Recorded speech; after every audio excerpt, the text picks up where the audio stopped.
Okay, so I'm calling to order the January 18th Human Services Commission.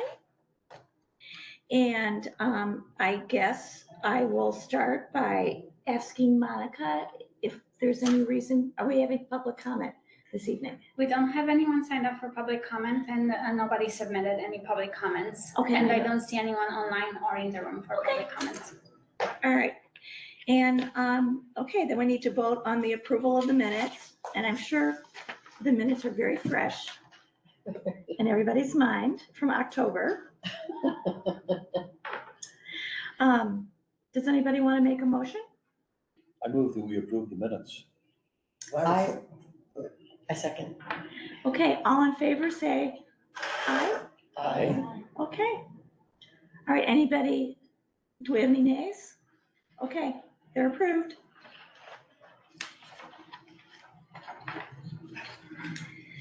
Okay, and then I think the next thing we're going to do is just move right into Tisha's presentation. Wonderful, and I am going to, hi everybody, I'm Tisha Geezer, I'm the city clerk. I've met most of you at least virtually, if not in person. It's nice to see you and see names with faces. Thank you for your service. I'm always impressed with the number of individuals we have volunteer to serve on. We have 13 advisory boards in the city, so a lot of scope and breadth, and we're really grateful to have your input on so many important issues that are coming before the city all the time. So tonight I'm here to talk to you about, and I'm sorry, I'm pulling up my PowerPoint right now, so I do have a few visuals to go along with my presentation. Was some of that included in the packet? Was that the? Yes. Okay. I just want to make sure I'm in the right place. It was. I'm just gonna pop this open real quick. So in your packet, it starts on page 17, I think. There you go. Yeah. Okay, there we go. Okay, let me get my sheet. Now it actually starts on page 5. But yes, the actual policy starts on page 17. Yeah. So, and yes, the presentation. Thank you. So as you recall, during the COVID pandemic, the commission met entirely virtually for, close to 2 years. So the commission is subject to the state's Open Public Meetings Act, and I believe you recently received training on the act. And so one of the requirements in that act is that your meetings have to be open to the public. And so during COVID, the governor suspended the requirement that we have an in-person open door location for you, but said instead we needed to have a phone number people could call into so they could hear your meeting. And in our case, we purchased some software and we allowed people to join by computer. So during the COVID pandemic, there was the governor and eventually the legislature kind of put a pause on that in-person requirement. And in June, the governor announced that he was suspending that sort of exception to the Open Public Meetings Act, and we were kind of resuming the normal course of business. However, we do now have a stipulation, or what should I call it? We have a provision in the Open Public Meetings Act that anticipates a need to go all virtual again. So if we need to do that, there's now rules in place, which is wonderful. But that in-person meeting requirement came back into being July 1st. I believe your board resumed in-person meetings in September because we were trying to get this room ready and just kind of figure things out. So all of our boards and commissions came back in either July or in September. And the mayor, if you recall, she sent a few emails out and she really emphasized she wanted boards and commissioners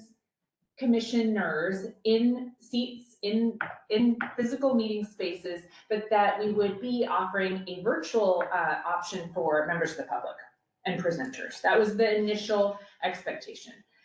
However, the mayor's office and us city staff heard feedback over those first few months of coming back. The board and commission members liked to have the flexibility to attend virtually as well. We aren't running a virtual meeting for all of our boards and commissions, so your commission was one of the ones selected to have that hybrid meeting option. We purchased equipment, set up these rooms. We have a 3 meeting rooms in the city that can accommodate this. After hearing some feedback from board and commissioners, the mayor asked me to draft a policy because no one's rules sort of allow for virtual participation. It was just something we started doing during COVID. So she asked me to draft a policy to allow for virtual participation, but in really limited circumstances. So I'm going to talk to you about this draft policy, which was in your packet, which is sort of, you know, coming from the city. But I also want to start by saying that the rules about how the commissioners attend meetings are in the commission's rules and regulations. Those are controlled by you, the commissioners. You vote to make changes to those rules. So tonight, I'm hoping you think about expectations the group of you have, both now and in the future, and for future commissioners, and what you're looking for. And after I talk about the main tenets of the draft policy, I'll share with you, I've been taking this around to, I think I've been to about 5 or 6 boards so far. And so they're all adopting slightly different versions. You know, they all have, so I'll share some of what the other boards are doing. So the policy it's pretty short, but in case you didn't have a time to look at it, let me tell you about some key components. So the draft policy says that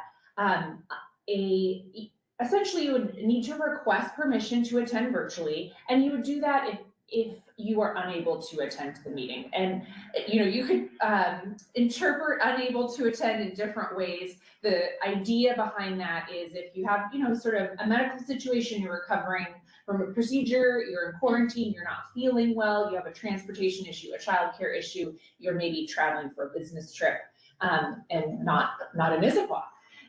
So those are some of the reasons that were intended by that wording. But it's meant to really emphasize that if you're around and you don't have any of those things impeding your ability to attend, that you would be in person. Hi. Okay. The policy also says that a quorum would be in person. So that means 4 of you would need to be here physically for the meeting to proceed. And that's sort of for 2 reasons. That's one, to again encourage that in-person attendance. And the second reason is we have an issue with the technology.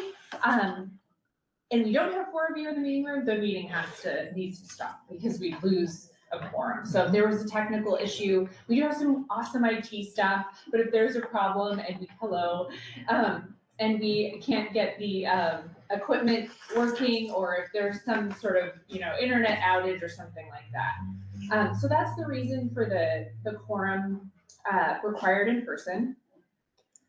And then there's some language in the draft policy about if you do attend virtually, so if you reach out to Monica and say, you know, I'm in Eastern Washington, but I'd like to still participate in the meeting, or I'm not feeling well, but I'd like to participate in the meeting, she would kind of confirm that a quorum would be in person, and she would then know that you would be virtual.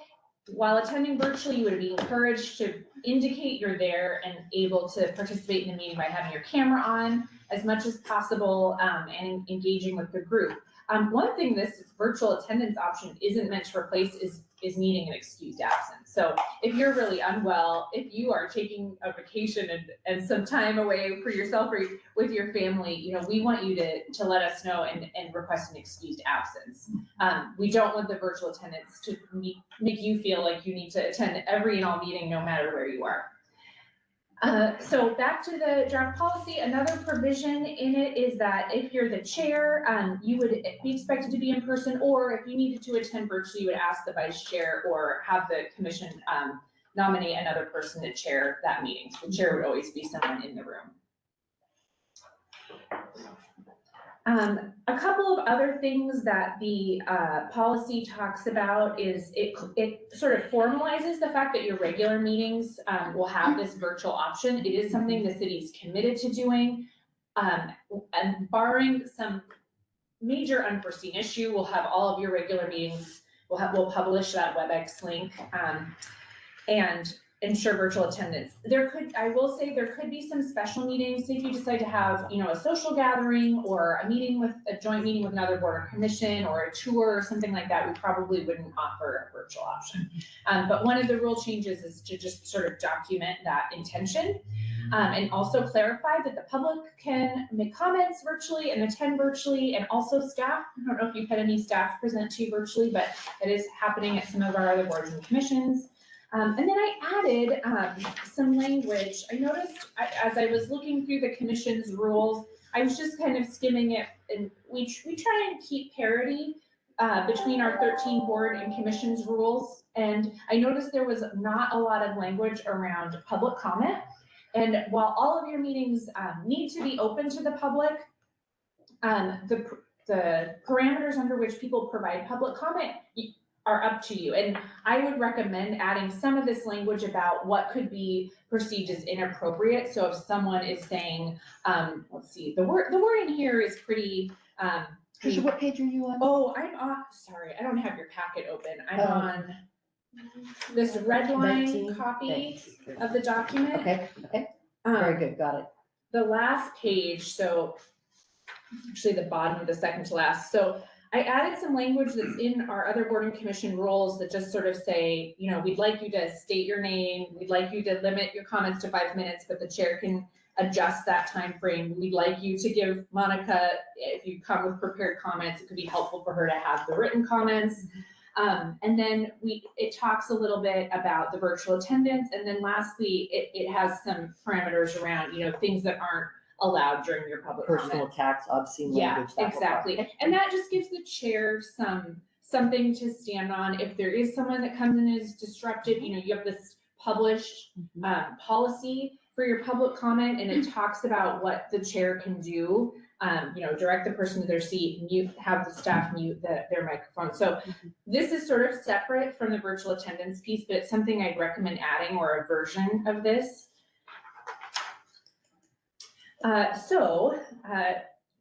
You've gotten a rundown of this draft policy. Let me share with you what some of the other boards and commissions are thinking about related to this policy. And my expectation for tonight, I'd love to hear your input and do some tweaking, if you have some tweaking to this policy, and ask that you actually adopt these amendments to your rules at your next meeting. We want to have the language, you know, solidified. So we can talk more about it, but that was my expectation for tonight. So let me share some input from the other boards and commissions that I've met with so far. So 2 of the boards pretty much adopted the policy as is. That was our Development Commission and our Transportation Advisory Board. Both groups had a tendency and a real desire, really were enjoying that in-person element. And I didn't talk about this earlier. I should mention I talked a little bit about that desire to have in-person attendance for the quorum. And so if we have an internet issue or a computer issue, your meeting can proceed. Some other reasons why the mayor continues to advocate for that is there's just synergy that comes when you're in person. And I think during COVID, it was perceived that it was difficult for some of the board and commission members to just, connect with each other, especially for newer members and newer boards. Another reason why the mayor has put an emphasis on that is just, one of the expectations of these advisory boards is that they're a place that the public can come and share their input. And so having people come into the meeting room, of course, they can always come virtually from the comfort of their home, but wanting to make sure that they had some people to connect with in the room. So I didn't share that earlier. So those are some of her rationale for that interest in that in-person attendance. And so the first 2 boards I mentioned really that aligned with their feelings, and so they adopted this policy almost as is. However, I've since gone to the Park Board, Environmental Board, and the Equity Board, and those 3 boards have really liked the flexibility of the virtual attendance, and for different reasons. So the Park Board's one of our larger boards, so lots of board members, lots of newer board members, and they are really enjoying that flexibility. As some of them are parents, are dealing with commuting, and have just said that that's an element that they want to retain, and they feel that that it works well for their board. So they haven't adopted a final version, but it will be modified from this. The Environmental Board adopted the policy last week, And they changed it, so they removed the requirement that a certain number of board members be in the room, but instead said that all board members would be expected to attend half of the yearly meetings in person. And included some language really emphasizing the in-person attendance, but took away the minimum number. They also took away sort of any kind of rationale for not attending. So the wording currently says if you're unable to attend in person, they wanted that removed. They wanted it to be flexible, but they want to encourage people to come. The equity board, which I talked to a few weeks ago, really felt that to allow for broad participation in recruiting members, that they felt it was important to have that virtual attendance option for someone who might have transportation issues, a disability, be working multiple jobs. Just they felt that that is really, in-person attendance could be a barrier, and they want to remove barriers. And please, if you have any other thoughts, but so they have not adopted a final policy, but we'll be making some changes as well. So that's what I have. I welcome your input. So I have a question. You said one of the other commissions, they added language that at least they put in a number, I don't know, 50%. You had to attend in person 50% of the time, but was there anything about just attending meetings in general? I mean, I think most all of our boards have an expectation that regular and alternate members attend all meetings unless they request an excused absence. And actually, in most of the boards have rules, actually in the ordinances that created them, saying if you miss 3 consecutive meetings, it could be cause for removal. Got it. So, okay. And I'll just share one thing that came up in the conversation for the boards that want to remove that minimum is, thinking about, so are you okay if you're one of 2 people, in a meeting room? Because if you take away that minimum, so their compromise was, roughly 6 meetings a year, the commissioners will tend to be in the room. It could be that it's the same 6 meetings. I'm sure some of them will attend all the meetings in person, or most. It's just kind of what dynamic you're looking for and you think works well for this commission and the work of your commission. Yeah, it's Manny Brown. When I first read this, my first thought was that, kind of like the other committees, is that I'd like to see it opened up. But being the fact that if you're gonna have the public coming in, you don't want an empty room when I'm sitting in those chairs, But things are going more virtual, so this wouldn't be the only place where there'd be an empty room and you're looking at a screen either. So, I understand why the equity board would want the flexibility. I think, that is moving towards being able to pull more people in. And that same thought would go here too, I think, for the Human Service Commission. So I don't know, I'm flexing back and forth on what I really want there. Now, you said that you mentioned that we were one of the only commissions that went with the virtual recently, is that? Actually, I may have misstated that so we have 13 advisory boards currently. Not all, the city committed to maintaining a virtual component to about 8 of them, 8 or 9, because it takes a lot of additional resources, right? So Monica and I have spent a lot of time, we spend a lot of time setting up meetings in our virtual meeting software. We need specially equipped rooms. So a few of the boards that tend to have less frequent public participation, we've just left as purely they've gone back to fully in person. Occasionally they're choosing to have a hybrid meeting. So that's what I meant by that. You are one of the 8 or so boards where the city felt it was important that you have the continual virtual option, at least for the public. And then that's what you're discussing, is what that might look like for the commissioners. So was the advisory board's choice to stay with the in-person? And not have the virtual element. So of the 4 or 5 that went where the city said, go ahead and just go back in person. I'll be honest, most of them have, one of them is meeting tonight and actually could not find a meeting room that had this virtual. We only have a few meeting rooms with this technology. So they're over at the community center without a virtual element, but we've been trying to accommodate if they have a higher profile meeting or have some guests that'd like to attend virtually, we've been accommodating that. So they're kind of a mix, and we're also still figuring, to some extent figuring this out. Those boards have not, interestingly, I haven't met with them to discuss this yet. I'm meeting with one of them is our Economic Vitality Commission. I'm meeting with them next month to talk about the policy, and I'll be really interested to hear what they have to say, because they have not had the virtual option at every meeting like your board has. So for me, I've really enjoyed the flexibility for my personal reasons, but also thinking about that flexibility, I do recognize and I see how the equity board will say, let's have it, have the flexibility of a hybrid system. Now I think we're gonna have to gauge in terms of, mostly this, okay, I really recognize the human factors coming together, there's certain element of us interacting together.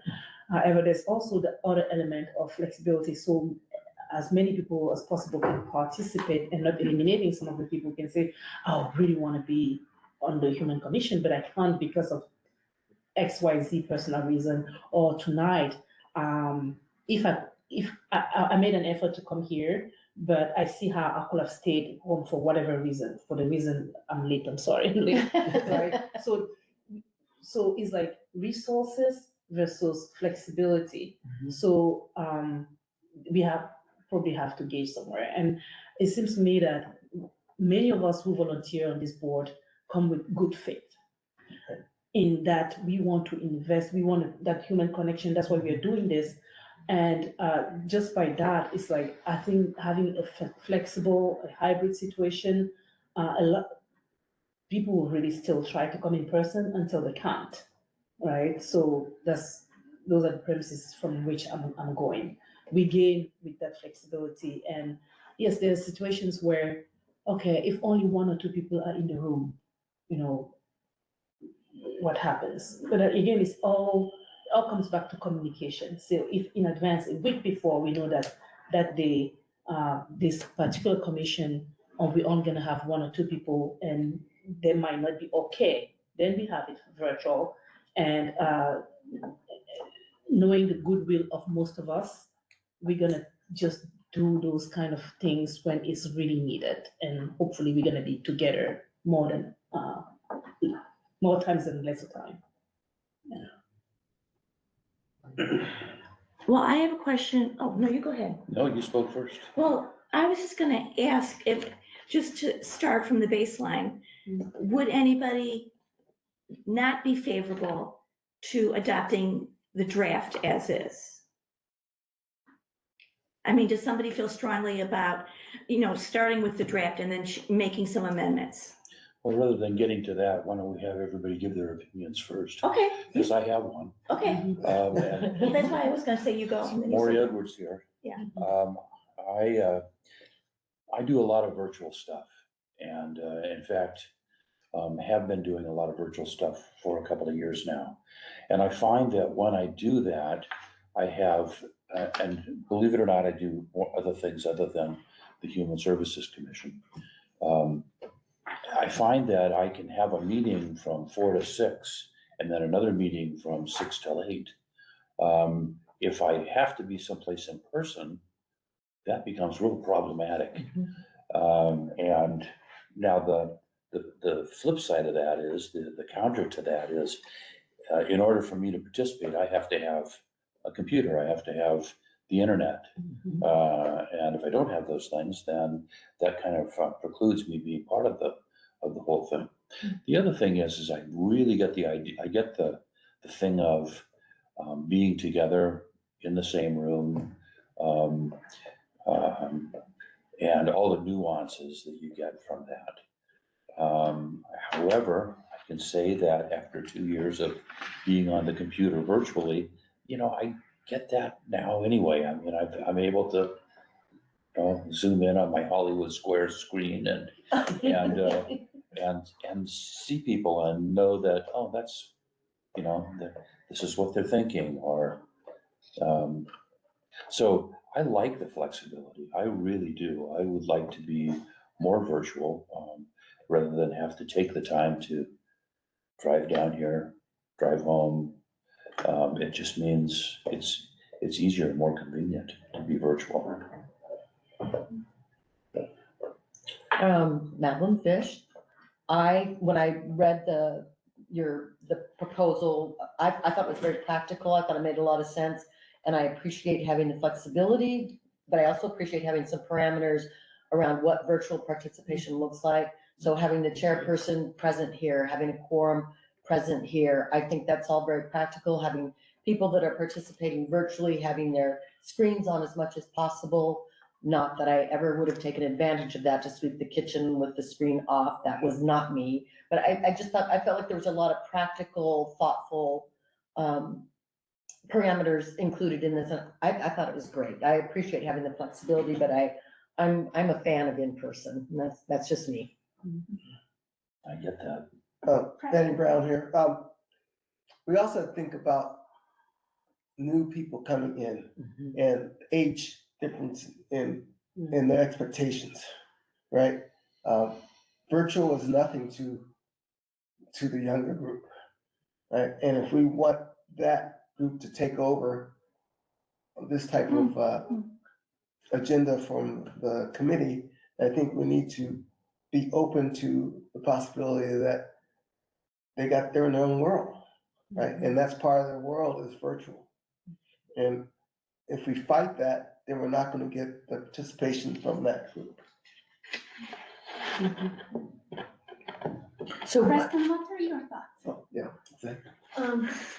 Well, personally, I think that it's nice to have like flexibility because it's like you said, like implementation in like the online world is like a must right now in the younger generation. Our lives revolve around our screens.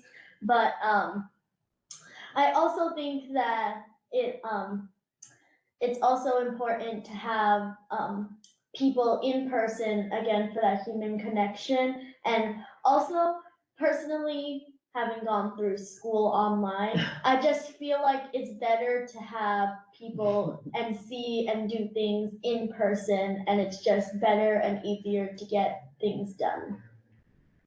Great input. Pastor, I got you, and thanks, Preston. I agree with you too. So the other aspect of it, when I was reading it and hearing also, is I like that we have rules about virtual.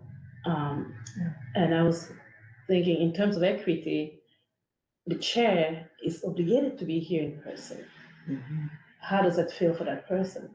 Are we putting limitations on who wants to be the chair? That alone can drive someone away and say, I don't want to be the chair, I don't want to be the person. I'm just trying to be truthful here. So, yes, considerations, which if it's going to be flexible, do we have considerations that is also flexible for that chair? That's a great point.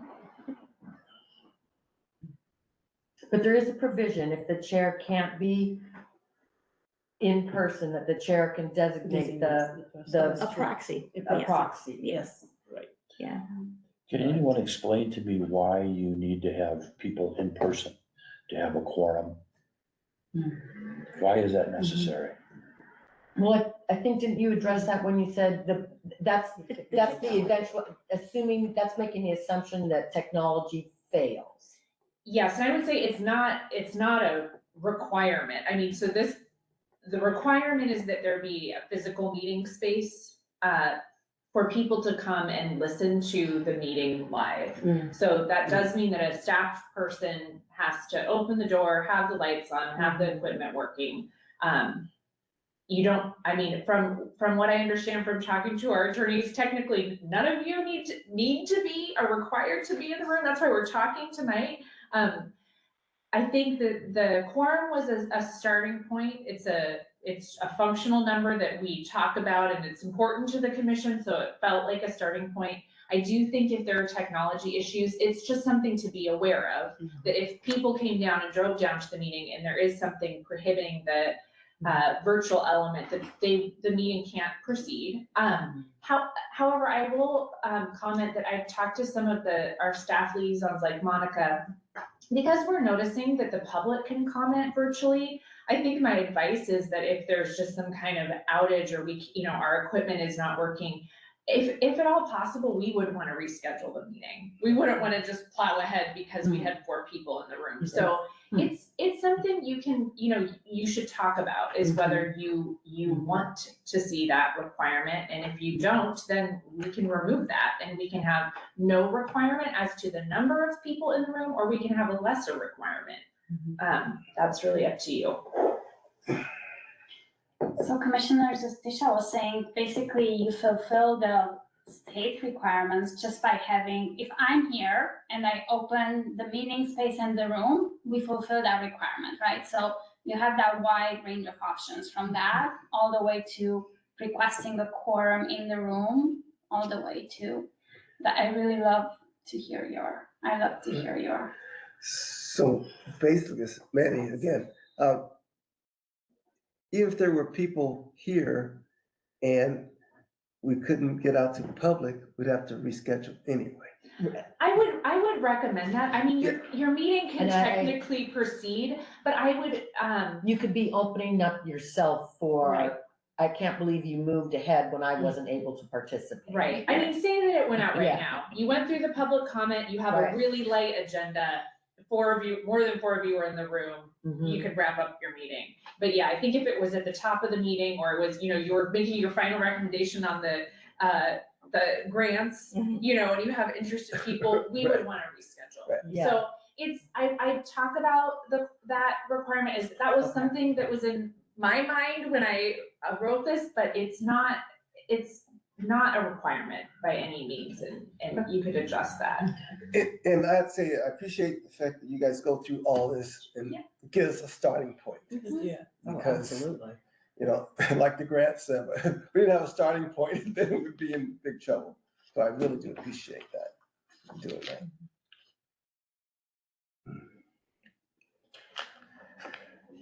Well, So ideally, we should be able to vote and adopt something next month. Yes, and it'd be nice if I have some direction. I mean, I've heard some input, and I'm happy to summarize that if that's helpful. But it would be great to, so far what I've heard is an interest in more flexibility, and a majority of you definitely seem to prefer not having a quorum, like a certain number of individuals required. And I'm also hearing the fact that there's some trust, and you feel like you trust the judgment of the commissioners to, if they need to attend virtually for themselves, they should be able to do that. We don't need to put parameters around why, or say that it's just, so open that up a little bit. So I've heard those comments, and that has seemed to come from a majority. I guess what would be helpful is if there's any, but I've also heard that there's value in it being in person, and we can capture that in the rules. I guess would be interested if there's any interest in putting any kind of requirement other than just encouraging in-person attendance, or not. And if you just want to have it wide open. And one more thing I'll add, you can amend these rules at any time. I think partly we're all trying to figure this out. So I expect, I'm going around all the boards for this first round, can talk about this again. You can observe how it's going and Right. and modify in the next few months, even if you want to. I do have one more thing I can contribute. Maury Edwards here again. And that is that when you have a hybrid model, you've got some people in person and some people on the screen, it doesn't work as well. It's either Totally if agree. everybody's in person, it's better, or if everybody's on virtual, it's better. But having the two of them together just doesn't work as well. Somebody gets left out. It's hard. And I think it is harder for the chair and speakers. It's, just making that eye contact and feeling like you're including everyone. Mhm. So yes, I agree. But I also think, it's been occurring. I'm not sure if your commission meetings, if you've had anyone attend virtually. Yeah. Yes. Most of our other commissions have too, and you know, it does work, it's just, it's a little more complicated to manage and. Oh, may I again? Betty Brown here. Again, the whole concept of equity board and human commission gives you that, just the names of them gives you the idea that you're talking about people and what's best for them and advancing in a direction that works for the people. And, you know, that's what it comes down to is it might feel inconvenient to everybody to be here. And it might feel inconvenient for being on virtual, but what's the best thing to get that information out to everybody? And in this world, I'm afraid it's virtual. So, I'd hate to see Monica sitting here by herself. I was thinking the same thing. I'm just turning the lights on. Just let us know, I'll come out. But yeah, I don't know, as far as staff, I'm not concerned about that. I think like you said, and thank you so much though for your concern. It's also nice and I so appreciate all of you. I think like you said, if we are thinking about people, what can provide us despite some inconveniences, what can provide the most flexibility for everyone, right? And that includes some people who might not have a computer and they might come here, or that includes some people who might have childcare issues or have other things, and it's very convenient to just hop on the computer, right? Those are the questions, and I love to hear all of you, including the chair options and the so well said, Pat. Like, is this gonna deter some people from even, as we're gonna talk just later in the meeting about onboarding new commissioners, hopefully in a couple of months? Is that gonna prevent anyone from even applying if they see a very strict requirement one way or the other, right? Not to mention even just being willing to serve as a chair if they know that they have more stringent requirements, right? So it's all about how can we make it better for everyone in the community and making it accessible for people.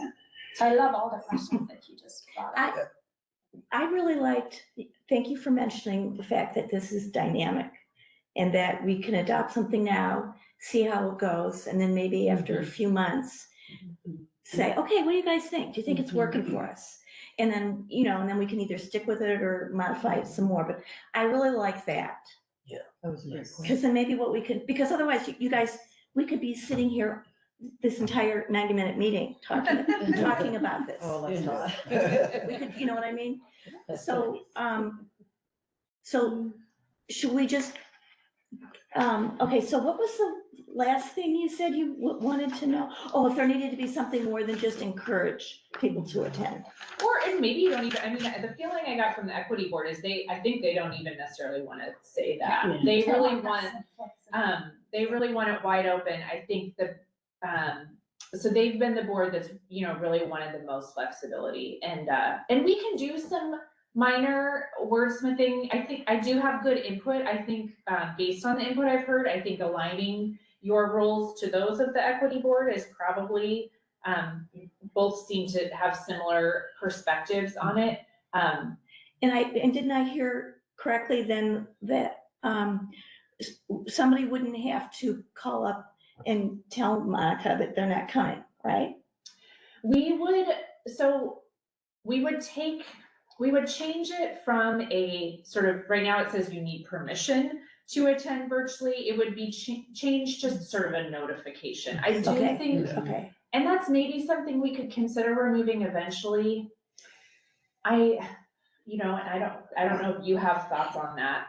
And that's something, I mean, in terms of attendance, whether it's in person or virtual, I think like informally, I always try to check in with you all, right? And that we have kind of like my expectation and trying to send you reminders and sending you notes about please let me know if you're not participating. It's more for all of you, because I'm trying to make sure if we don't have a quorum, then we should try to cancel the meeting in advance. And I don't want to put any 2-3 of you in a position of coming all the way here and then we don't have enough people, right?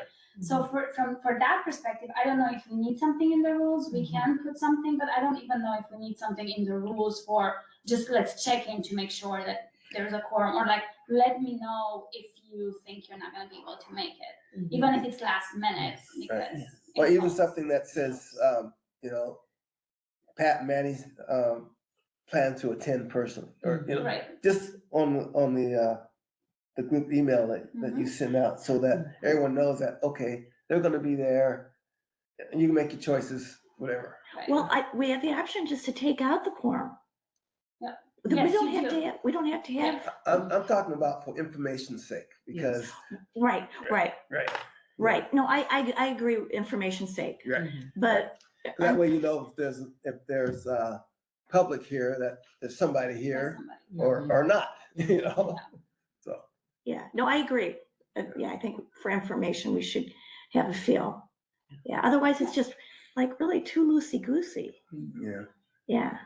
As a reminder, currently you haven't delved into this, and you do have other items on your agenda to get to, so I will plan to, move on here, but the chair would be a person would be required to be in person. And I will say, I actually think it could be beneficial to have, you know, it does put a burden on the chair if they're here in person, but having the vice chair and another commissioner have an opportunity to chair a meeting, I think is actually a really helpful thing, because it gets people a little more comfortable with it. So I see that less as a requirement that the actual chair would need to be here physically every time, and they would probably enjoy being able to let someone else manage that part of the meeting and attend virtually. But I think at a minimum, if that provision stays, that person would probably need to communicate with Monica so she knows.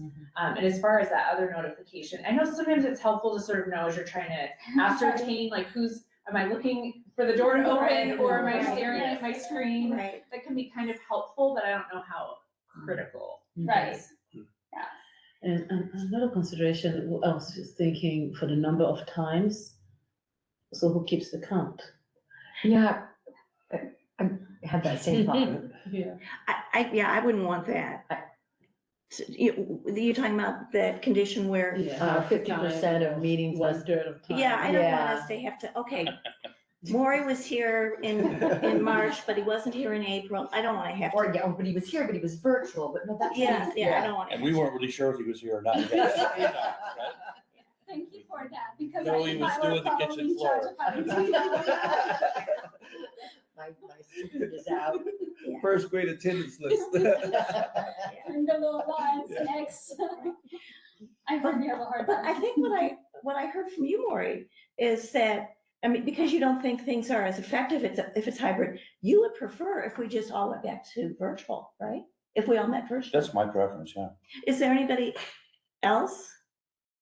And I guess that's not even an option, because Monica has to be down here opening the room. But that could be an option if, like, I would still be virtual if I'm alone here, so I would be on the square with you all, but yes, it's.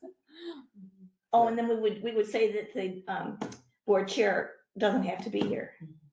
Yeah, you can. Can we say that Monica doesn't have to be here? Well, somebody has to Yes, be here okay. to offer the in-person option. I think that would just be too weird for you to be here and then us. What do you guys think? Do Grubhub. What'd you say? You do Grubhub while she's sitting there. And again, I really like the idea. We can adopt something, try it, Yeah. and decide that in 3 months, we're gonna get back Yeah, together and right. evaluate.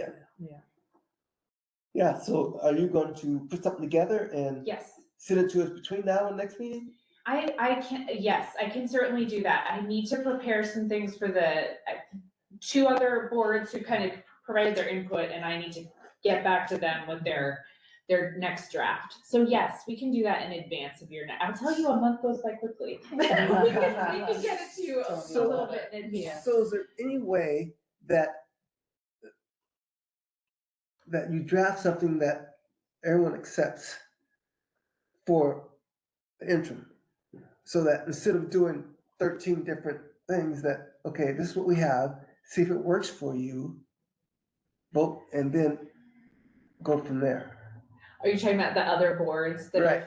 Yeah, and you know, initially, I think a thought was, let's try and standardize this, but I also think that, you know, these are, you're each autonomous groups, and you have different dynamics and different, you know, different people participating and some different values even, and I think it's really within each group's purview. It's something that belongs in your rules, and so each group has talked through this and has come up with something they're comfortable with or is close to that. And so it's okay. It's okay that there's some variation. In a way, you did that by giving us We a starting started, point. yeah, and then everyone's kind of falling within this. I'm trying to, though, to as much as possible standardize. So I think your rules in the equity boards would be really similar based on the input you've provided. So there will be some similarities, and then we'll go from there.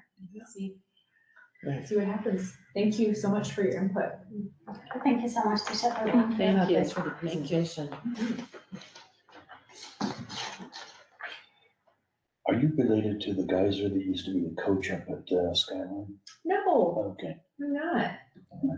No, I'm just happy to meet another geezer. Oh, geezers. It's actually geezer. Is it? Yes, Okay. It's okay.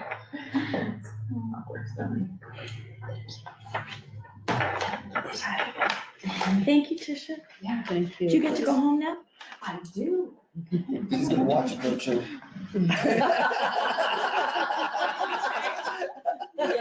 You're gonna watch us virtually.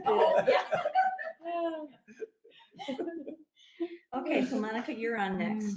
I am on next. Hard to go after this conversation. Thank you, Trish. And hello, I almost called you equity board members as we were talking about equity board commissioners. Wanted to spend a few minutes in providing you a little bit of an update on the 2021-2022 Human Services grants, as we are closing that funding cycle, and we are working on developing contracts for the next funding cycle. Typically, we like to provide a brief report at the end and to give you some details. You have in your packet just a brief report from staff. I didn't put together another presentation. I thought that maybe we can talk a little bit in person, but I'm happy to put the report up. It's pretty brief. And basically, one of the reasons why it's pretty brief is that only about half of the reports we are able to go through. So I'm going to give you a little bit of information more, and as we are going to go through the new contracts, you're going to know that that's how we set up. It's a similar pattern how we set up the contracts for the new funding cycle. But in 2021-2022, the city supported about 57 organizations, not organizations, but programs. And about half of those typically we provide direct payment to, and we intensely conduct report reviewing on. The other half we put into a pooled contract with the other cities on the east side. So we collaborate with the cities of Bellevue, Sammamish, Kirkland, and Redmond. And those organizations are basically organizations that all of the cities fund for the same programs. So it's a way to create some efficiencies with those organizations. And so those programs enter into one contract only. And the city of Bellevue manages that. All of us are responsible for reviewing reports and communicating still with organizations, but payment and contracting just goes through those. The reason why I want to tell you a little bit more about this, so you know the difference, is because I would love to get your input on what's best moving forward. For this year, we do plan on having the similar pattern and not changing anything just because of timing. And so again, from the 42 programs that we are funding as a city, and you reviewed and made recommendations for, about half we are going to keep in-house. We are going to administer in-house, and then the other half, again, it's going to go into that pooled contract. I personally actually expressed some concerns about this option to my fellow colleagues on the other cities. In terms of equity, I brought it up, and the reason is that I noticed that I think it's a great option for those organizations who are in the pooled contract, because now instead of having 5 different contracts, with 5 different cities, they only have one. But what I noticed is that typically the large organizations and those who had more structures in place and more financial resources were benefiting from the pooled contracts, whereas smaller organizations that maybe were more culture-based or were funded only by one of the cities did not have, or a couple of cities, they did not have the opportunity to be in the pooled contract. So it creates a pros and cons. It's great as an idea, but if it's not made available to others, it just perpetuates the inequities. So from that perspective, would love to have a brief conversation with you. And actually, that's also the reason why, just going back to the reports for last year, we were not able to review yet all the reports because, and again, another perhaps inequity, the contracts that we managed in order to meet our internal financial deadlines for closing the books, we required all the organizations to submit the reports by the 5th of January. So they had to really do them right after the end of the year. Whereas all the pooled contracts, they have by the 15th of each month, which was just 2 days ago. So they had extra time to review them. And so by the time we published the agenda, we didn't receive yet all those reports from everyone else.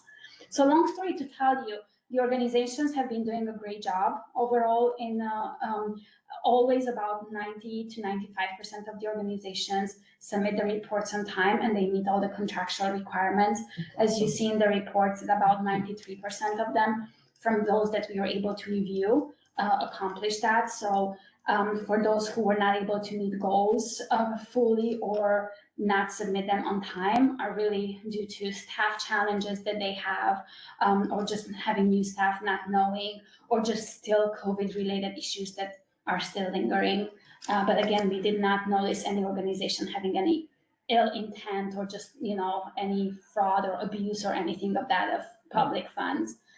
So kind of like that's the brief overview, but I'm gonna stop now because I would love to get your points and thoughts on, do you have ideas on kind of like what would be best, what not would be best as we are trying to be more equitable in our funding process and how we collaborate with organizations. I do have a question. In that discussion you had with the other cities, did anybody else feel the same way you did? Absolutely. I think they understood and they agreed with my point. And so I think a couple of things that we brought on were, what if we move everyone to a pooled contract and what that means in terms of resources, in terms of staffing resources and capacity and financial resources. So currently, we as the city of Issaquah, we pay an administrative fee to the city of Bellevue for managing in addition to paying the contracts. And so the city of Bellevue has more staffing resources. So they have one extra staff who just manages the pooled contracts.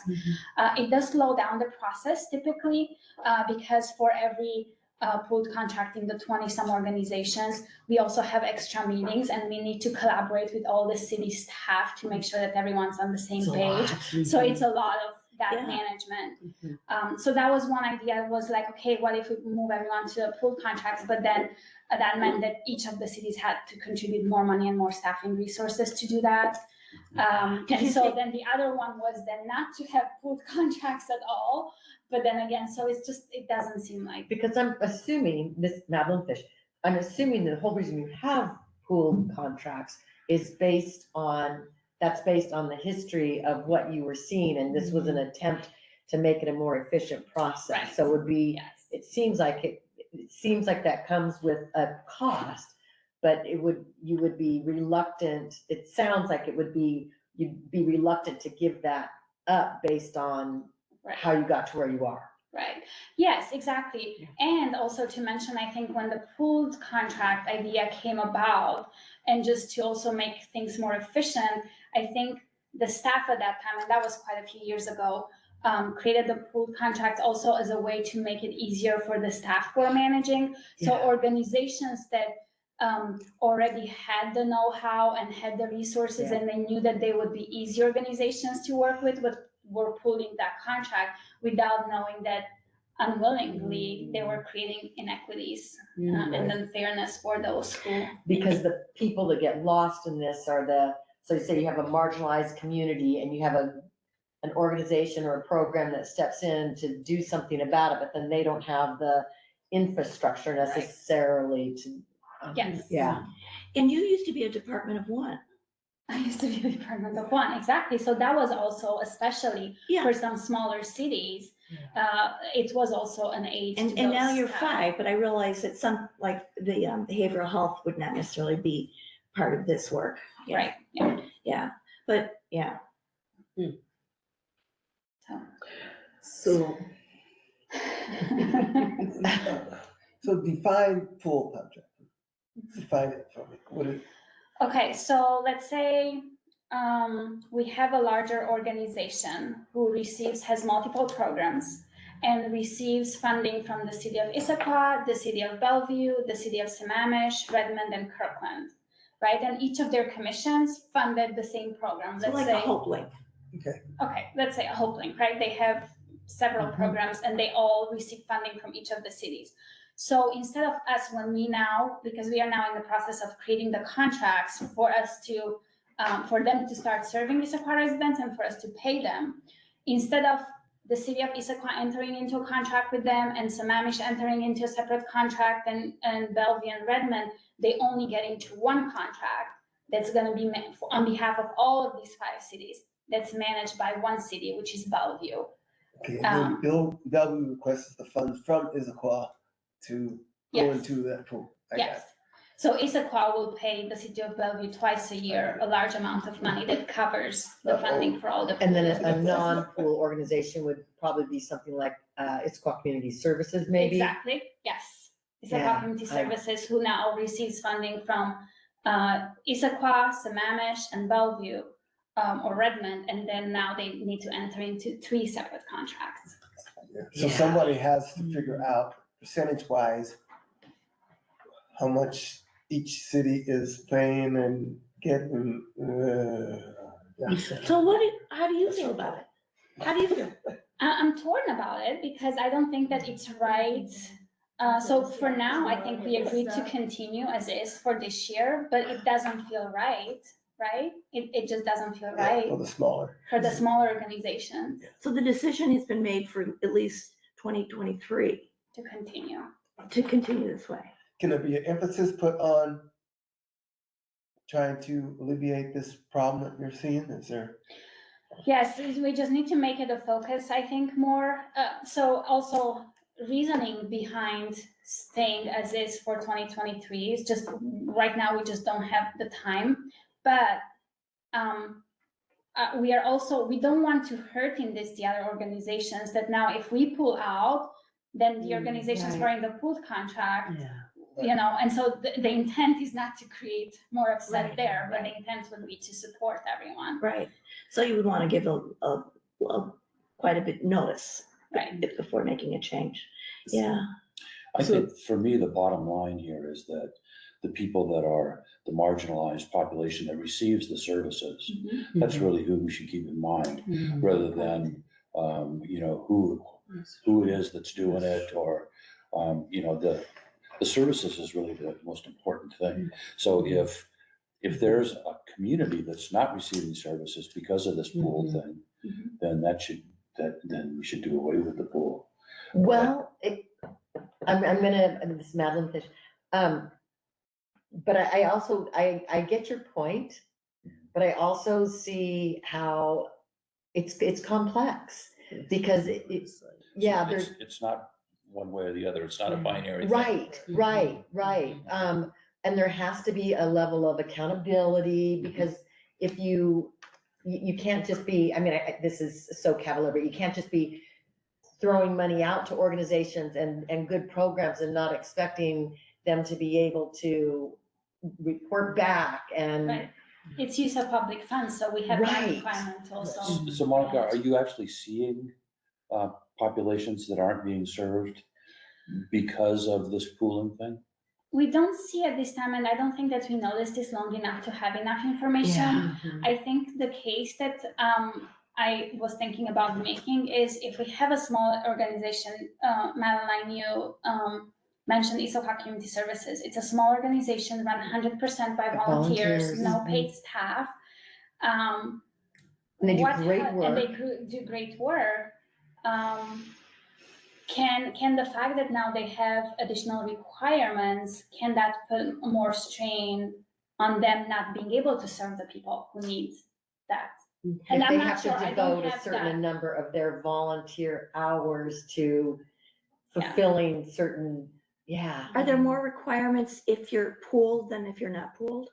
There are less requirements if you're pooled. There's less requirements if you're pooled, okay. They've made that part more efficient. Yes, because that's more efficient. But You have one scope of work, one Yeah. Got it, contract to yeah. review, one, like, for example, even the city, in order to enter into a contract with the city of Issaquah, you need to provide a business license for the city of Issaquah. You need to provide insurance for the city of Issaquah and for the other cities that you're receiving funding for. If you're in a pooled contract, you only need to provide that to one city, and that's the city that you Yeah. contract with, which is Bellevue, right? Working out Yeah. some business. Yeah. Two questions, that's what Oh, I'm see, right away, that brings up, yeah, inequities, Yes, Yeah. exactly. right? Thank you for explaining that, yeah. Go ahead, So- Pat. I might have missed it. The first, so at this point, how have we revisited who gets in the pool and who doesn't get in the pool? It was revisited a few months ago to include some culture-based organizations, Because of this concern? because of this Okay, concern, so- yes. I'm sorry. So that was just kind of like a first step. We all recognize that it's a very half-quarter step and more needs to be done. And Go ahead, please. yeah, and so then with that, because the city of Bellevue did not have staffing capacity to take on more, we took off the pool list some other larger organizations. But again, it was just the first step in making a little bit of a switch. And for the pooled, the organization that receives the pool money, how do they report? Let's say I put my money in the pool. Am I reported only for my numbers of my citizens that get help? No, thank you. So the reporting for everyone, that is one thing that's constant for pooled and non-pooled contracts. Because the way they are required to submit their reporting in one form, in one report form to all of the cities at the same time, there's a line item for each of the cities. So Okay. that is the same for pooled and non-pooled Non-pooled, contracts. okay. That, yeah, it's the contracting, the contract requirements and the costs that come with contracting that is. Oh, is so it's more different. costly. It's more costly for the non-pooled, yes. Okay, so, Mhm. yeah, That's, yeah. Yes, because they need to have they need to provide insurance for For all the each. cities. Yeah. Mhm. So it's almost like you need additional staffing to help support the non-pool, but additional staffing would mean less money to go to programs. Yes. how could theoretically everybody be pooled if, let's say, Issaquah Community Services is only getting a grant from Issaquah? So- Right, so in that case, you don't, right, so pooled would mean only for those organizations that Multi-city. receive funding from multiple cities, right? If they receive Right. from one, it would be the same. Right, so there's no way we could put everybody in the pool. No, there's no, I mean, yes, there's no way, Yeah. because there are still organizations who perhaps, but there are not very many organizations who receive funding just from one city. So why can't you use the same rules for those who are not pooled? For like, okay, if you're have a license in Issaquah, you're good for Bellevue, or why can't? Why? Because each city has, each jurisdiction has their Yeah, own but rules and you're working policies. with that city, so the fact that you know that they have an Issaquah license Right, is. Should be good enough. should be good enough. Like, it's like Their this, sister city, right? yeah, it's like when nurses, like, most nurses, Reciprocity, right? yeah, that's the word, sorry, I can't say it. But not every state participates in that. So nurses have a tremendous amount of flexibility within this 34 state, I'm making that number up, but within that 34 state group. But if they want to go to one of the other states, they have to pass the nursing board in that. Yeah, but then that, to your point, Manny, that is something I could bring back to That's the great, yeah. regional meeting and see if there are any cities who would be willing to have reciprocity in terms of Yeah, business basically the licenses. city governments have their pool that says, okay, we're in this group, so we will accept from this. If you have a business license in Issaquah, we'll accept that in the city of Sammamish or Redmond or. Yeah. Well, maybe Well, as far perhaps as we grant can work on Yeah. increasing the pool, either increasing the pool for everyone or going away from having the pool altogether. But there have been some efficiencies. There with are it. Yeah, efficiencies that's- with the pool, yes, so that's why I think the ideal would be, right, to just open the pool for Have Right. as have any many. of the smaller organizations complained that are not in the pool? Well, I'm not sure that many of them know, No. right? I'll play the devil's advocate and say, okay, if there's reciprocity rules for different city for a specific type of organization, someone can say this is discriminatory or this is equity too, because while I have my business, although I don't serve these commissions, why can't I just bring my services to the different city? Unless they decide to open it up and say, this reciprocity is open to all businesses. Yeah. And that becomes complex because then the Yes. city becomes cities with those lines because they want to keep their money in their Yep. city most of the time. Mhm. So it's a good idea, let's try, but I'm just saying, someone can say, Yeah. hey. Well, it's a some- much bigger question. Yes. I mean, you're talking about Mhm. going upstairs to talk to people. Yeah. And I think, again, each city that have the rules in terms of how you Yeah. spend Mhm. public funds, right? So, yeah, it's Well, they have complex, to- I really appreciate, go ahead, sorry. They have to come to agreement to go into the pool in the first place, right? Mhm. So at some point, there was an agreement that we're gonna pool these. So till you work on the agreement. Right, but it's the organizations that can't, Didn't have a Can't chance that to. don't, yeah, that aren't there, that can't get into the pool because they're not big enough and. And it would, I just feel like, personally, I feel like it would be a shame, you've tried to create a more efficient process model process.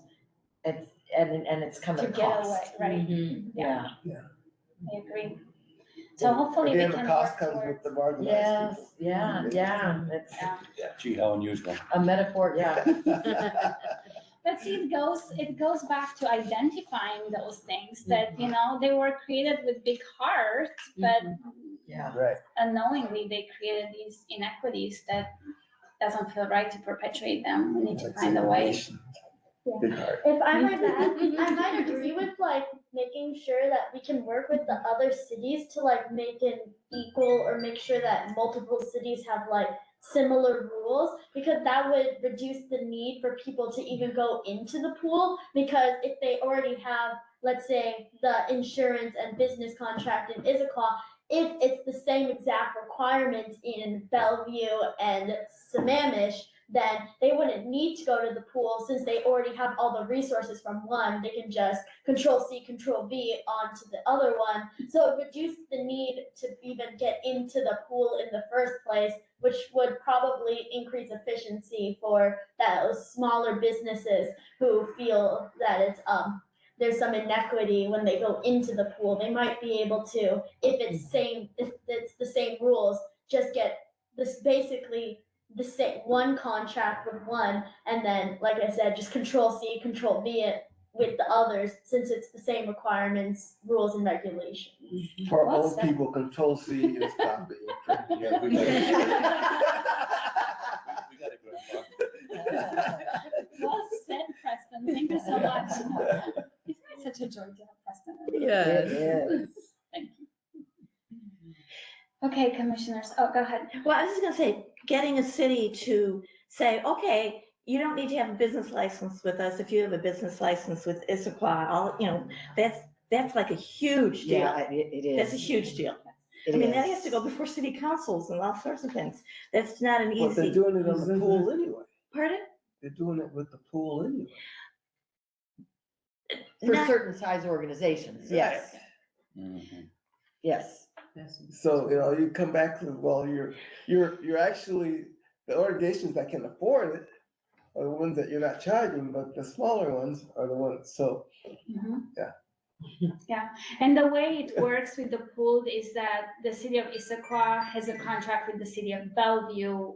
You're right, so the only city that we have, but you're right, we fund the organizations that are in the pool contract, but we don't have a direct contract with them, so then we can't ask for the business license for them, right? Mm. But you're right, you're absolutely right. it's more complicated. So thank you though for brainstorming with me, and please continue to think if you have other ideas. I think for now, I would like to work with my colleagues in the region to try to see if we can expand the pool. That seems to be the most reasonable, to expand it to other organizations. But if you have other thoughts and suggestions and ideas. What would be the reason why an organization, for instance, would say, I don't want to get in the pool? Good point. I was thinking about this too. Having a closer relationship with the city. So those that are in the pooled contract, they don't have as close relationship with all of the cities, right? So it goes back to relationships. So that is one reason for why people may not want the pool.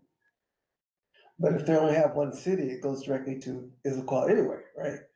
It does. So they do serve Issaquah residents, and we do need to review the reports, and if there are concerns, we need to contact them. But there's not as much direct communication as it is with the other organizations that we directly contract with. Or sometimes we get on the phone, hey, how do you want this? Like Issaquah Community Service is a perfect example. Hey, Monica, I'm working on this. We want to change our forms. How do we track this? There's a collaborative, we work together.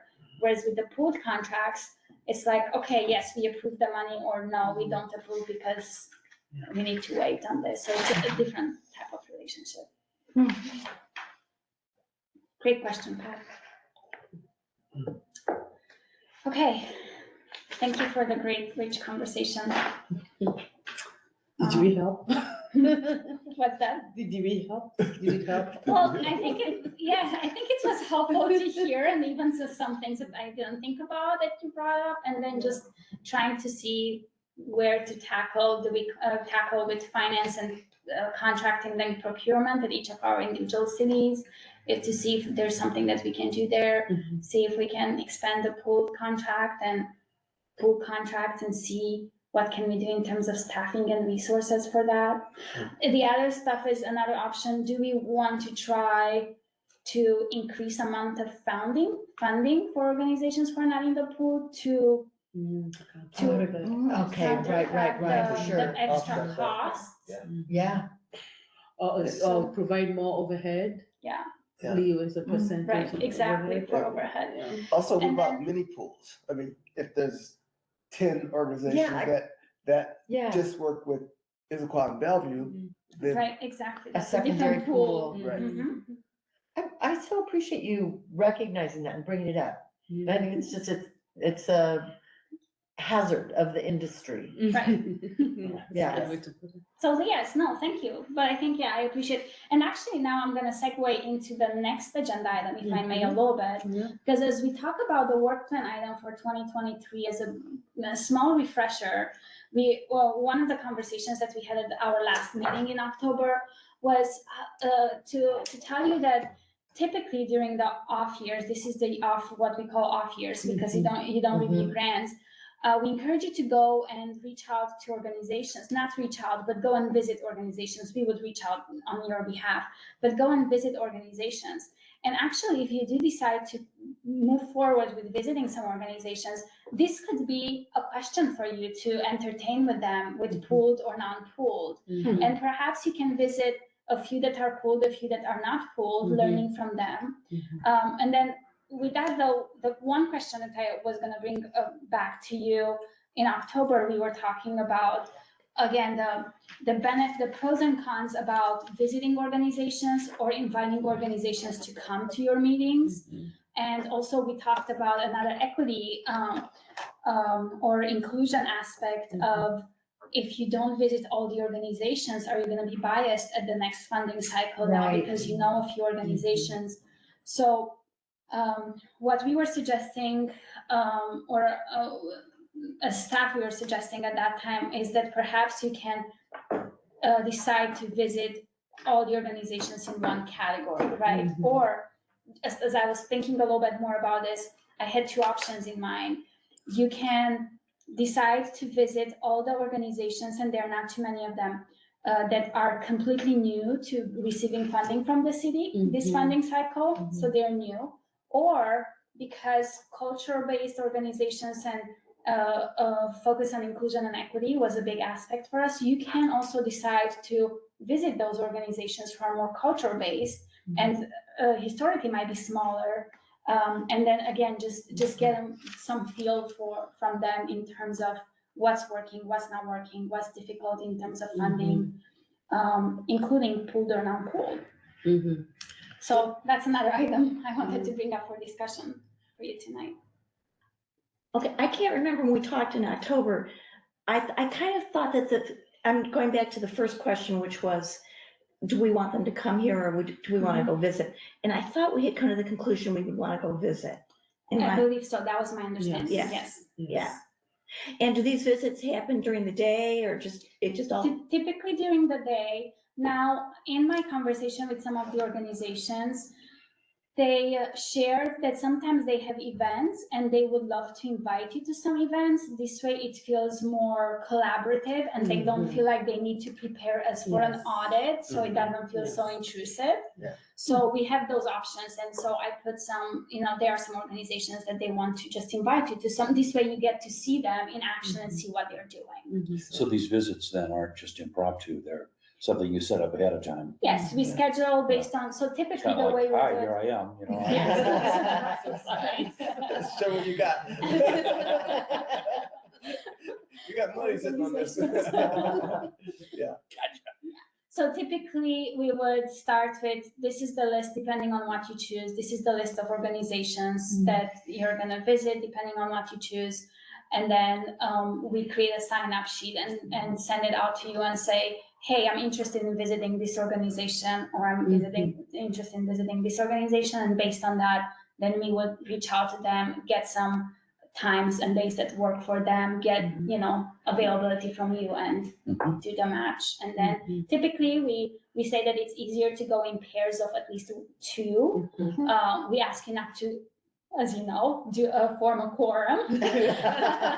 So you can do 2, 3. Do You it can virtually, also, not you can do it virtually depending on. So this is a room, all the cameras type of. that's right. Yeah, there you go. There you go. You can of course go by yourself as well, but I think it's usually easier to just go to. Together. Yeah, and then you come back and at the next meeting, the next commission meeting after your visit, you come and share with the commissioners. I what like you the learned. idea, I'm sorry, go ahead. No, that's it. I like the idea of them having something already going on, rather than just go and say, what's happening. And so that's actually take you through a tour rather than you can participate or watch or do something. So what do we need to do to set that up? So I think first thing is to decide what organizations or what group of organizations you would like to visit. Would you like to visit just the new organizations? Would you like to visit the culture-based organizations or something totally different? Maybe you want to visit all the behavioral health organizations or. Now, we had our 3 different groups. So we looking at like one group would visit the home and one would do the financial, I don't know, I can't remember what the other group was. Yeah, so you had the homeless services, you had the behavioral health, and the physical health services, you had the cultural-based organizations, and then you had other community resources. So I wouldn't recommend, because that's all of them, that's 42 programs, that would be difficult. I would recommend choosing one. So either you can choose, let's say, our recommendations was either culture-based organizations, or if you want to just get across all of them a little bit, choose all the ones that perhaps we funded for the first time. And what about Okay. having mixed of, maybe the cultural base and depending on how many it turns out to be the cultural base and the new ones in other categories? Yes. I like that idea. Say that again. It's a great idea. So we choose the cultural based organizations, how many, whatever it is, and the new ones only in the other categories. And then next year we rotate. That's certainly an option if you. I like So that. make sure you look at one mainly, and you make sure that everyone else is like Sample of it. well-rounded, Yeah. and the new organizations know, hey, we're here, we're not just Exactly. randomly giving you money. Yeah. Good point. So, And also you build relationship with We them, don't- That's especially, kind of what right? I It's- felt yes, like there's a real opportunity there. That's great. Well, we're talking about more time, commission-wise, as commissioners too. So, Depends on how many. if you're volunteering to do that, then we're looking at, Monica, we funded 42 programs, right? Mhm. How many organizations? Yes. Oh, I believe that is 30 some, I'm sorry. I Is it, no, apologize, 30, I like 30 to- some? 30 some. how many new ones? It's less than 10. Okay. Okay. And how Less many than 10 culturally new rich ones. ones? That's also less than 10. So altogether you have about 15, I would say. That's probably a even less. pretty good number, isn't it? Yes, even less. Mhm. I apologize. I wanted to look at that before the meeting and I didn't have a Be chance. to. interesting, schedule calendar put together when you put all that in one. What if you were just to send out a list to all the commissioners and have them, or is this too random? Just check, first of all, how many would you recommend we visit in a year? Mhm. So definitely, I think probably about 15. It's a max. I like to keep it. Each for my- person? No, not each person. Each Total. person probably total. Each person probably not more than 2, 3. It's reasonable for you not to visit more than 2, 3 organizations. Okay, so what if you were just to send out a chart and say, which ones do you really want to visit?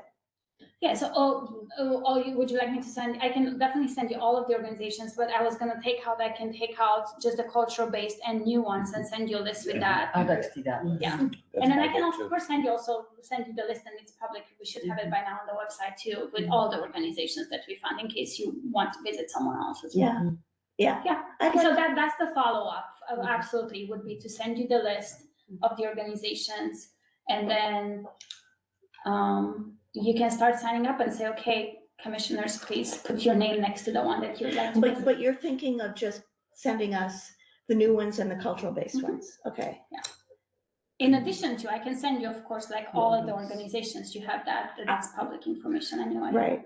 So is there any way you can set the program up so that when Trish checks one, that it's not available for others to Mhm. check? I can put it on SharePoint, so then you all see, everybody it's has been checked by access two to it, it's people. been checked by 2 people, yeah. Yeah. Mhm. Yeah. That sounds great. Good starting point, yes. Okay. Great conversation. Thank you for the feedback. So that was my main update about the work plan items. You do have the draft work plan in your agenda packet. The other quick questions I have for you, hopefully it's not gonna be too long of a conversation about the work plan item. I'm trying to plan for a joint meeting with the equity board. And I was hoping that we can do it in February, but the equity board is getting pulled into 2 meetings in February. So they already have 2 meetings in February. I might postpone it to either the equity board meetings in March and invite you to their meeting, or invite them to your meeting in March. So our meeting in March is the 15th. When is theirs?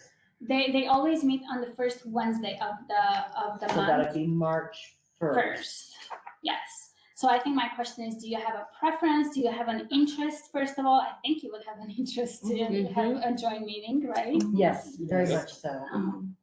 Yes. Yeah. The equity board expressed interest in all things human services. I know that we are due for a human services strategic plan update, so we thought we can just do plus the equity board had a visit from the Issaquah School District, and the Issaquah School District proposed some collaboration items, and all of them were human services related. So then I said, there are some great connections. So their meeting is on the 15th of March, you said? No, our meeting. meeting is on Our- the Our 15th. our meeting. Okay. Equity And board theirs meeting is March first. And what time is our meeting? Our meeting is 6:30. always at 6:30. 6:30. Their meetings, it's at 6. Same room though. I'm out of town March 1st, so I won't weigh in on the conversation. Ours are always on the 15th. On the third Third Wednesday of the Wednesday. Third month. Wednesday, okay. February, 3rd Wednesday in February is. It's been almost a year, I'll get it done yet. February There's still February 15. 15. February 15 and March 15, they Because fall the on the days are the same. same, yeah. Is it because of 28? I think it's because of the 28 days in February, right? So you're just trying to determine availability. Just yeah, a little bit of I availability. won't be here on the 15th of February. Me Oh, neither. no. Oh, and And Madeline's not here on the first? I'm I'm not coming here, back. of course, yeah. I'm on the plane. Okay, so I can gauge stuff. We can always go to a third option and choosing something in the middle, maybe, you know, another day in March. The problem is that we are gonna end up with the room problem, but we'll, yeah. Any others, maybe Trish? I'm good both those days. You good? I think I'm good both ways. You are. Thank you. I have no idea. I think there is in March, February 15 is the problem. Okay. Yeah, I've got something going on in March, but I don't know dates yet. February Going 15 is to a problem, Cabo. March 15 is a problem for you too? Oh, March 15 is good. How about you, Maury? March 15 is a problem or February 15 is a problem? February 15th, I'm on a plane. I'm not even. So no, yeah, how about March 15? March 15th, I could make it. Yeah, we're talking about Okay, March. we are talking about March, yes, I'm sorry. Yeah. I'm going to be out of town March 1st to the 15th. Oh, So I'm so just- both, I'm a both disaster. days you're. I might be back in time. I don't have my itinerary in front of me, but I might be back in time for our commission meeting on the 15th. I just, that I don't have in front of me. Okay. I never get back. Okay, so though the March 15 seems more reasonable, it sounds like. Okay, we'll keep that as an option, March 15. And I'll follow up still with other emails. Okay, thank you so much. I know we are running a little bit behind, Trish, so, and that concludes. Okay. Human Services. Okay, so we're gonna move on, and I'm gonna give my first chair report that I've ever given. And then you get to give a report as well. Yes. Yeah. Okay, so, are you guys familiar with the Voice Mentor Program in the school district? I am a voice mentor. Oh. Yes, I am familiar. Okay, with okay. it. all Are you right. as well? And yeah, and you probably saw the announcement that went out. They are the voice, well, first of all, I should explain for those people that aren't familiar with it. It started with the school's foundation, and then, I don't know how many years, I don't know, 20 years ago? How long ago did it Gosh, I start? don't know how long it's been. It started a long time It ago. was, it's called Schools Commission, yeah. It started with this, Foundation, school excuse me, fund, yeah. yeah. Yeah. And then the school district thought it was so valuable that they just brought it into the school district program, and now it's run by the school district. And it's basically where they match a community member up with a student that they feel needs another adult presence in their life for whatever reason. And Madeline, you can chime in and say anything you want. No, you're doing great. And it's not a tutor. It's not a tutor. It can be if you get together with the student and the student really wants you to help them with a subject or something. I'm on my second year as a mentor, and last year we never pulled out a book. The student just wanted to talk, which was great. And then this year, I have a Colombian middle school boy. He and his mom crossed the Rio Grande. I assume they're here illegally. And we're having a great time. He's teaching me Spanish, I'm teaching him English. So, you know, it's just to have another adult presence. And the school counselors kind of get a sense of who can benefit, and they will make recommendations to, I guess, the parents. Somehow, the school counselors kind of decide, you know, I think the student can use another adult in their life, and then they must reach out to the family or something. I don't know how involved, I mean, the family must sign off on it Right. at some point, but I don't know if they have, I don't know about that part. Yeah, but anyway, it's not like the students in the school district just walk up and say, I want to be a voice mentee. They don't do, it doesn't happen that way. You don't self-select. I think a counselor gets involved. But so, and you would have gotten this email too. We just got an email. They are in dire need of mentors, particularly men, and particularly men of color. Okay. And I think I'm just assuming it might have to do with a lot. You guys all know that the demographics are changing. Yeah. And you know that, and I had not heard this term until about a year ago. The population of students in the school, the minority is now the majority. Yes. So it's minority, majority. And you can probably speak to this as well too. But, and it's wonderful. I mean, it's becoming, when I was talking to this one counselor, he said the school district really isn't prepared because there is so, I mean, we've got Ukrainians here. Mhm. We've got tons of Spanish speaking people. And the school district really isn't prepared to, I mean, they are trying to figure out how they need to change to be able to help all students, all students. So, you know, one of the things they're doing is they're putting out a big plea for, I think everybody in this room would be a great, I think you have to be over 18. I think everybody here would be a great mentor, and they're particularly Let me looking. check my ID, I'm not sure. I think they're particularly looking for men, and Don't bother. they're particularly looking for men of color. Manny, I think you'd be great. Oh, It's a shame that Manny doesn't already have, you know, enough going on in his life. We just have to get him out of his garage where he's making all those beautiful pieces of woodwork. So I'm gonna have, because I know I'm not supposed to email anybody, or, you know, we're supposed to have everything go through Monica. I'm gonna send her something to send out to everybody if you want to learn more about the program. Okay. So And who runs this? Who's in charge? there's two district Heidi employees. and Tina. So it's because it's a school district program now. Yeah, So the email is actually voice@issaquah.wednet.edu. and the commitment is, I meet with the student and, you know, you can talk about, I meet with one student. There's some mentors that have 6 students. I meet with one student for 45 minutes, one period a week. So, I mean, it's not a huge commitment. And everything has to be done at school. The boundaries are very, very clear. And you're not supposed to, you know, exchange cell numbers or anything like that.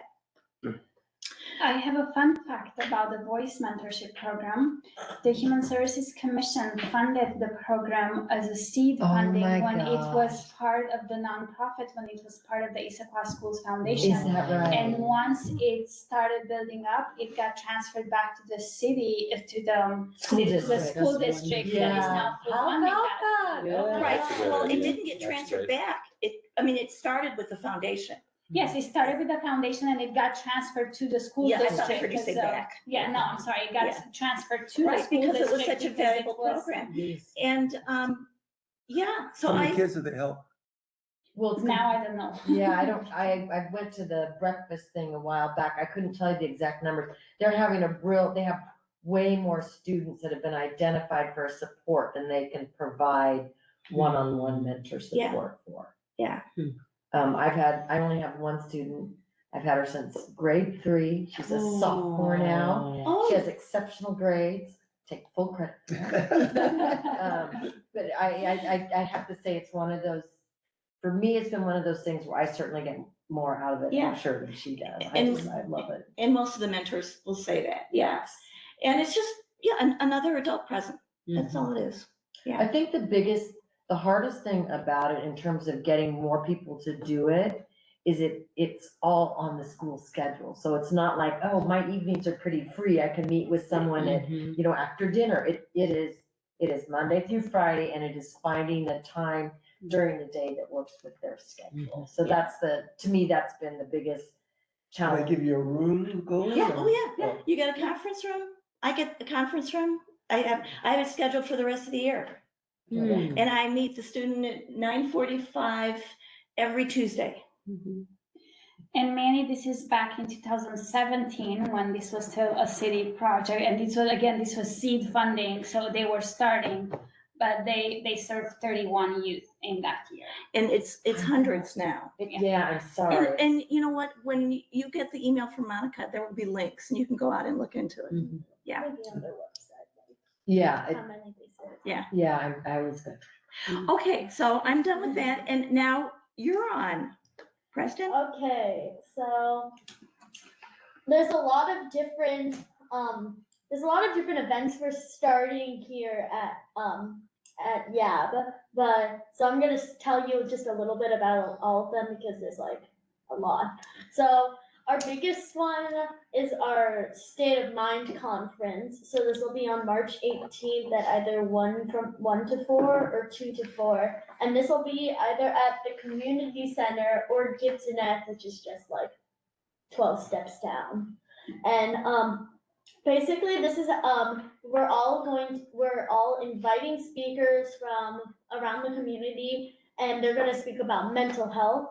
So this is gonna include, some of our topics are stress management, mood, substance abuse, suicide awareness, and identity sexuality. So basically, it's just like an awareness raising event where people can learn about learn more awareness about the mental health, and also learn about like resources they can access if they are experiencing a mental illness. So yeah, that's one of our biggest events and personally one of my favorites. And the next event is our environmental conference, which will be on the 25th. This is like State of Mind, but it's about the environment. So it'll include topics like agriculture, deforestation, electricity and heat, and overfishing. And there'll be a call of action where people can learn about how they can help and how they can make a difference. Is that March 25th? Yes, March 25th. It's also 1 to 4. I don't think they have the time yet. So March is a busy month. Yes. And this one is the environmental conference will be held online. And another March one, we have a tree planting. However, this is very like early, but we're partnering with an organization called Mountain to Sound Greenways, and they help do tree planting events and environmental events. So we're hoping that we can make that a public event so people can come down and help plant some trees. And what day is that? It's not planned yet. Oh, okay. Fully. Late March, maybe early April. And then nearest one is on February 2nd is our civic engagement meeting. And this is a conference for students specifically, and they get to meet the mayor and other politicians, and they can learn about how to make an impact on their community. I heard there might be an activity where they can create like a political campaign to get people to vote for them. So, you know, if you need any ideas, then you know where to go. And finally, we have different community building events for different ages, such as the Issaquah Kids Triathlon, Harry Potter Night, Dodgeball and Donuts, and our newest one is a pet adoption event. And these all are like to be determined dates later in the year. Wow. Nice. Yeah. And where is Impressive. all these events besides the one that's virtual? Where do you? State of Mind, we didn't realize that Gibson Egg was gonna cost so much money to reserve. So it will either be held at Gibson Egg if we can get the funds, or the community center, but either way it will be the same time. And then environmental is held online.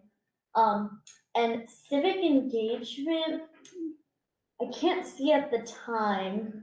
We really, I know that there's posters, we have posters out, and those will tell you where it is. Okay. And hopefully, we're gonna be able to put it into one of the school newsletters. So if y'all have any kids, then you might see it in the school newsletter. But, Preston, I'm so sorry. If you already have the flyers or any information that you have, you can also email it to me and I'll share it with the rest of the commission. yes, okay, I'll do that, because I think I have a flyer at home. That would be great. Yes. That would be Thank you. great. Thank you. And then, all Harry Potter Night, the cat triathlon, dodgeball and donuts. I think these are mostly centered towards. I know that's what I'm on. Dodgeball and donuts. But sadly, those ones are supposed to be meant for teens. Oh, You know, all right. Okay. What do you say? You guys have all the fun. I'm not itching at anything, but from all I know, I'm the only youth representative. But most of these extra community building events will all be held at the community center. Obviously, the tree planting will not. We'll probably find. I think Mountain to Sound Greenway has a specific like location where they help, and I think that's it for me. Thank you. Great, Good thanks job, so much. guys.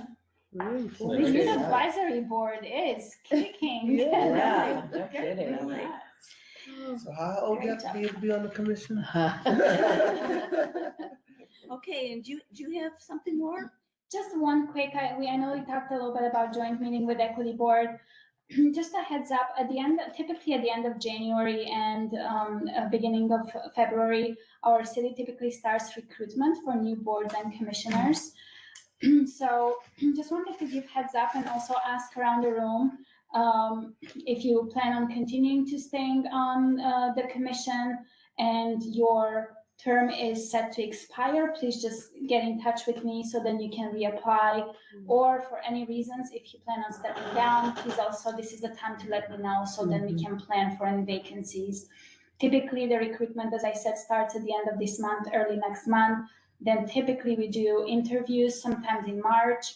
We make those recommendations to the mayor in April, who then appoints new commissioners, and those are also vetted by city council. So then the new commissioners start on May 1st, and existing terms and commissioners end on April 30th. And everybody knows I would have to go look. I don't know when my term expires. Everybody knows where to go look, right? Yes, on the So you city find it of on the city Issaquah, website. yeah. I do have it open right now.